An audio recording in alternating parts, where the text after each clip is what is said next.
Hey, friends. Hope you're doing well. I just bought a new book and I want to talk about it a little bit. It's called The Philosophy of Modern Song by Bob Dylan. This came out just a couple weeks ago, and man, I've been really enjoying it. It's got a picture of Little Richard on the cover, and then Alice Leslie. I believe that's how you pronounce her first name, Alis. You should Google her. She's really, really good. And then Cochran. And this is just a really fun book where Bob talks about, I believe it's 60 songs that he likes and just says whatever about them, writes essays. Bob talks about a few people that we talk about on this channel, so I thought I might read a couple excerpts from here and give you my thoughts on it. One of those is Old Violin by Johnny Paycheck. Bob Dylan talks a lot about Johnny Paycheck's backstory, and it's obvious he really digs him because he writes a 5-page essay, which is one of the longest ones in the whole book. And he talks about why people changed their name, and I'm going to skip through some of that, but get to, he's talking about George Jones and Johnny Paycheck. It says, George Jones was a hellraiser, prone to drink and miss a gig, but Donnie was something else. He was a little guy, barely 5 feet and change. Like a lot of small men, he was wrapped tighter on the inside than a golf ball and hit just about as often. There was a dark cloud and a long rap sheet following Donnie Young, and that name was sounding too sunshiny for a man who was waking up in alleys with tattered clothes after a 3-day drunk. In 1964, Donnie took one letter and added it to the name of a Polish boxer from Chicago who faced Joe Louis for the heavyweight title in 1940 at Madison Square Garden. Johnny Paycheck lost that night, but Donnie Young still carries his name forward. And as in any true metamorphosis, anyone looking at the butterfly would be hard-pressed to imagine the caterpillar from whence it sprang. I'll skip down just a little bit here. There was chaos and turmoil and narrow escapes, but through it all, there was singing that could not be denied. Many people believed that the sound that made George Jones the king of country music came about because George listened so closely to his ex-bass player and was more dependable.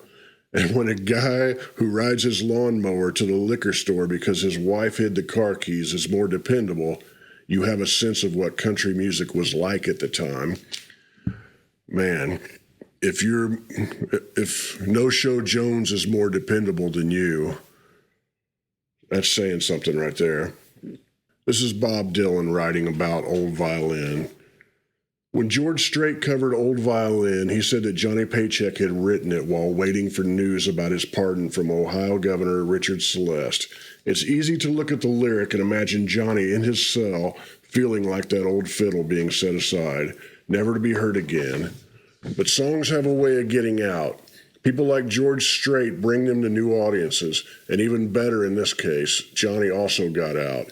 He received his pardon, went back into the studio, and recorded Old Violin. It was the most successful, but not the least, of his post-prison singles, getting all the way up to number 21. George Strait sang it good, but he'll be the first to tell you he didn't live it like Johnny Paycheck did. And George Jones knew enough to not even try to sing it.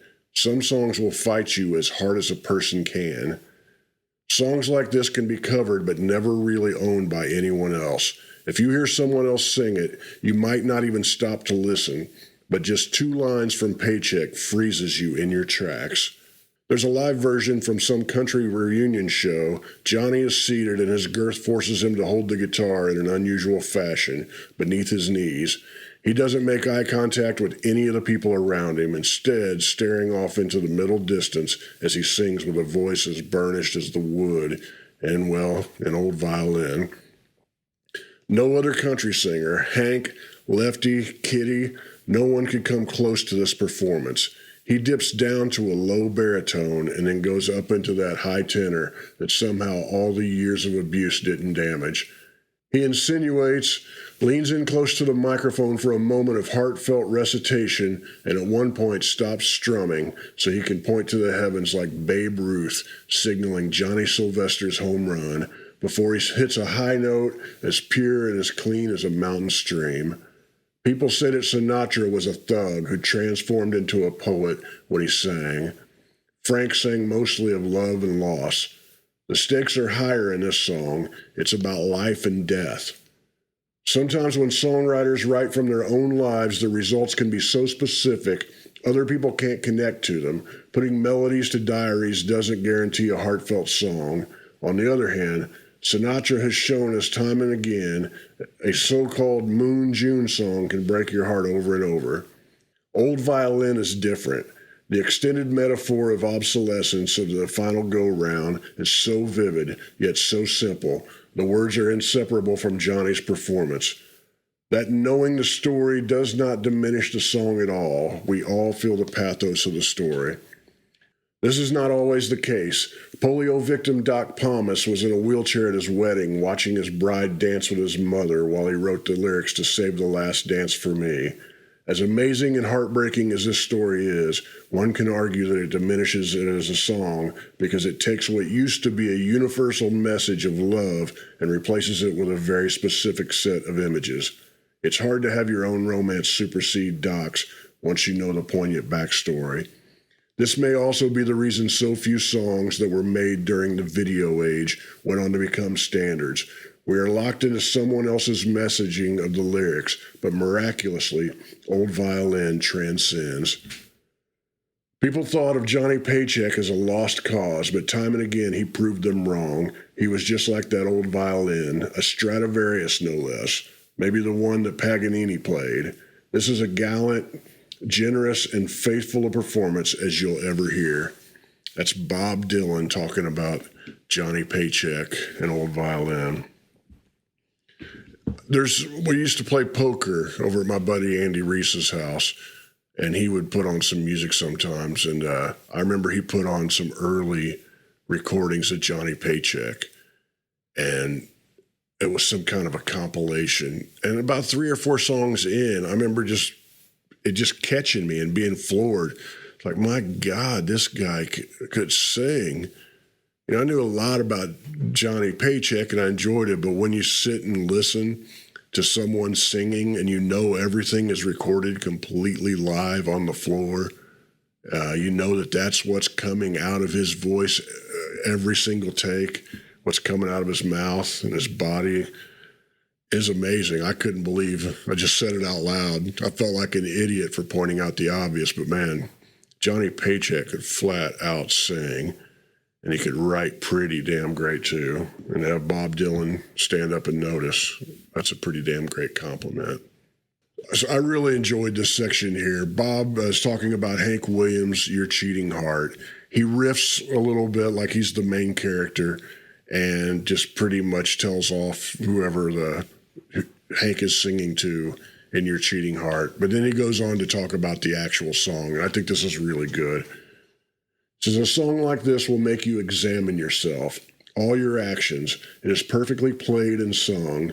The fiddle and steel guitar phrases are a great part of the melody.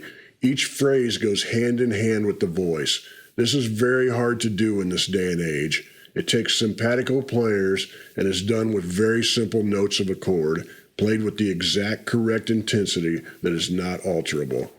Phrases like this are worth more than all the technical licks in the world. If Hank was to sing this song and you had somebody like Joe Satriani playing the answer licks to the vocal, like they do in a lot of the blues bands, it just wouldn't work and would be a waste of a great song. Ouch. Sorry about that, Joe. That's a problem with a lot of things these days. Everything is too full now.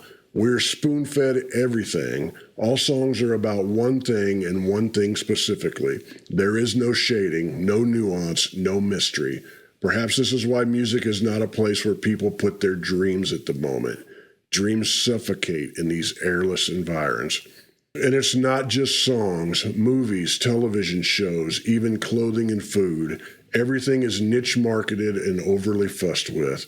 There isn't an item on the menu that doesn't have half a dozen adjectives in front of it, all chosen to hit you in your social, political, humanitarian, snobby, foodie consumer spot. Enjoy your free-range, cumin-infused, cayenne-dusted heirloom reduction. Sometimes it's just better to have a BLT and be done with it. There's really nobody that comes close to Hank Williams. If you think of the standards that he recorded, and there's not that many, he made them his own. You can imagine him singing all the pop hits of that time, like How much is that doggy in the window? Que sera, sera, even Stardust, and On the Sunny Side of the Street. If he had done all of those songs, he could have given Sinatra a run for his money. The simplicity of this song is key, but it's also the quiet confidence of a singer like Hank. The song seems slower than it is because Hank doesn't let the band lead him. The tension between the chug of the near polka rhythm and the sadness in Hank's voice drives it home. Hank is one of those rare artists that can sing anything and make the song his own. Listen to On Top of Old Smoky or Cool Water. Willie Nelson would be the only one who could be considered even in the same neighborhood. For instance, he sang the song Elvis had a hit with, Always on My Mind. All you remember now is the Willie version. That's Bob Dylan talking about Hank Williams, Your Cheating Heart. And everything that he says about the simplicity is dead on. And all of that was recorded live. And you know that it wasn't absolutely perfect when it was recorded. You know, there was technical problems with it. But man, all the emotion, all the humanness, all of that is there. And it all lives on all of these years. And think of how many people have covered Your Cheating Heart. And you think of how many people, I'm thinking of the Jerry Lee Lewis version, which I really dig. But I mean, I think of Hank. No matter who covers it, I think of Hank, and that's the version you go to. That says a lot. I want to mention this really quickly just because I don't want to leave it out, but Bob writes about Blue Bayou, Roy Orbison, and he says, this is both a spectacular song and a spectacular record. They are not always the same thing. Sometimes songs can be slippery in the studio. They can go right through your fingers. Some of our favorite records are mediocre songs at best that somehow came alive when the tape was running. Think about that. I can think of quite a few songs that maybe I didn't like until I heard a certain person do them, you know, or I hear overproduced songs that would make me not realize how great the song was until I heard the demo. And like, wow, the demo was great. What happened? You know, or I hear a live version later on. I think of Townes Van Zandt a lot with that. Sometimes I wasn't that early on. I would listen to some of the studio recordings and didn't quite get it. And then I would hear, you know, live versions and, oh, yeah, that's why everybody loves Townes, you know, and I kind of get it. So speaking of Townes Van Zandt, this is Bob Dylan talking about Pancho and Lefty by Townes Van Zandt. And he's talking about the Willie Nelson, Merle Haggard version. A big part of songwriting, like all writing, is editing, distilling thought down to essentials. Novice writers often hide behind filigree. In many cases, the artistry is in what is unsaid. As the old saying goes, an iceberg moves gracefully because most of it is beneath the surface. That said, it is prescient that John Townes Van Zandt dropped his most prosaic given name early in life, whittling his identity down to an unforgettable run of syllables. One way to measure a songwriter is to look at the singers who sing their songs. Townes has had some of the best: Neil Young, John Prine, Norah Jones, Gillian Welch, Robert Plant, Garth Brooks, Emmylou Harris, and hundreds of others. Another way to measure a songwriter is, are their songs still being sung? Townes's are. Every night in small clubs and lonely bedrooms and wherever the brokenhearted watch the shadows grow long. Pancho and Lefty is an epic panoramic tale, beautifully sung and beautifully produced, featuring two of the most iconic singers in the modern era. Willie Nelson could, as they say, sing the phone book and make you weep. He could also write the phone book, and Merle is pretty much the same. Willie, in his pre-performing days, happened to be a door-to-door Bible salesman, and if his soulful vocal delivery is any indication of his personal magnetism and upfront honesty, then he must be responsible for half the Bibles in America. A bandito tale with two central figures. So Bob goes on to give an interpretation of who Pancho and Lefty were, and, you know, he takes some artistic license. I'll let you get the book and read that. I really enjoyed this, and I think you ought to consider picking up a copy. As soon as I got it, I had it for about an hour. My dog Wendell grabbed it and started chewing on it, and so it's kind of messed up already. It's already broken in. I'll read a little bit here from the dust jacket to give you an idea of what it is. Dylan began working on the book in 2010, offers a master class on the art and craft of songwriting.